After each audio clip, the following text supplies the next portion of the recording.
The Randall County Sheriff is urging voters not to re-elect Precinct 4 Constable Chris Johnson. Joel Richardson sent a letter on Friday which listed several examples of unprofessional behavior that he says poses a danger to citizens and a liability to taxpayers. ABC 7's Maria Serrano spoke with the sheriff today and the constable for both sides of the story.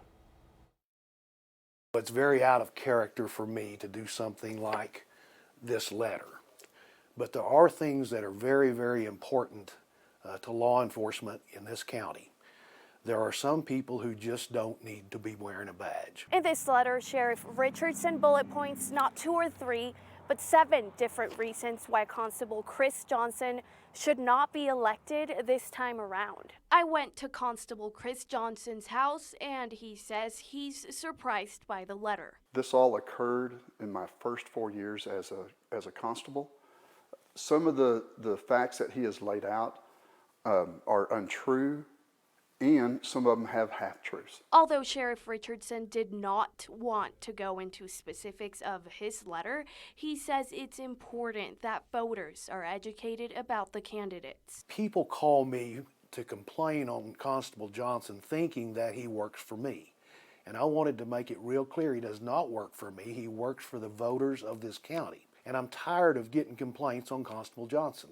I get more complaints on him than the entire rest of my department. Richardson says it's time to take a stand, which is why he has endorsed Paula Hicks. He is very much in a position where he has violated people's constitutional rights over and over.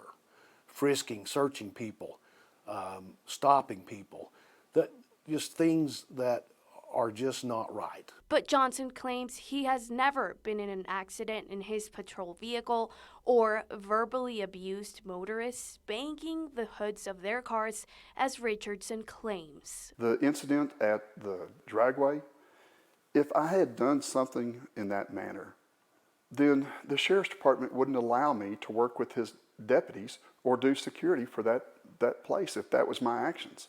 Why would they allow me to continue to do that? Johnson asked why no complaints were filed with the Texas Commission on Law Enforcement, or TCOL, if he had done all of these things. I have trained with the deputies and I have come to the scenes. I wasn't dispatched. Constables are not dispatched. I went and asked them if they needed any assistance, and they either said, yes, you can stay here, or no, we don't need anything, and then I would leave. I don't expect anything from this. The sheriff has already made a statement. It's profoundly loud, and it's incorrect. You asked me a question. I'll be retiring in December, yes. And you asked me a question, if I was running again, would I have done this? The answer is yes. Doing something like this is like getting into a stink fight with a skunk. You don't win those. In Amarillo, Maria Serrano, ABC 7 News. Now, the sheriff initially said he did not feel comfortable doing the interview, but said it needed to be done to show that he stands by his statements. Constable Johnson says he's focusing on the election and continuing to be fair and honest. Early voting starts February 18th. Election Day is March 3rd.